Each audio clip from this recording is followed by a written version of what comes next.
諗 Unlock 其實我開頭嘅嗰個 set up 咧，其實一路都係諗住係一班嘅 artist 係一齊去從事一啲舞蹈嘅創作啦，同埋去玩一啲 ideas 嘅。咁所以嗰個 concept 咧係唔係去 run 一個 dance company？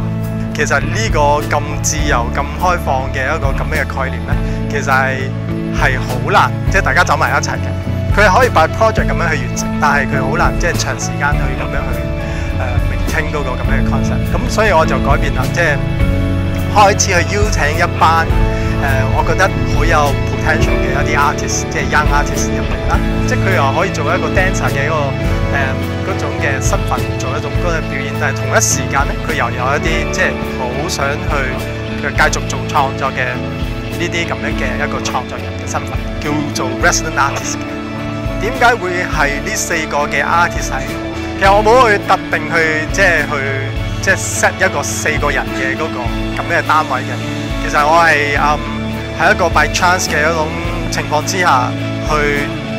結識佢哋啦，去揾到一啲大家即係認為有相同嘅理念，即係有一種好奇心。咁我覺得呢4個人嘅最大嘅特色，即係俾我嚇，我要佢哋咧，其實係一個4個都好唔同嘅。我想要得多啲唔同嘅一啲質感嘅一個表演仔喺我哋嘅團，包括佢哋嘅一啲思想嘅，即係有唔同嘅嘢，佢大家一齊去拼出一啲唔同嘅火花。好想多啲唔同嘅即係 artist 可以去互動、去創作、一齊創作。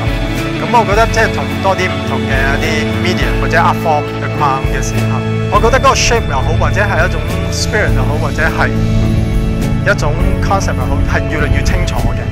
即係當同drama 一齊嘅時候，佢哋覺得 drama 係要用語言去講嘅，咁我就要用心態去講嗰樣嘢。即係咁將喺呢種咁樣嘅對立嘅一種即係探索嘅過程嘅時候，其實係會將嗰樣嘢係越處理得越嚟越清楚。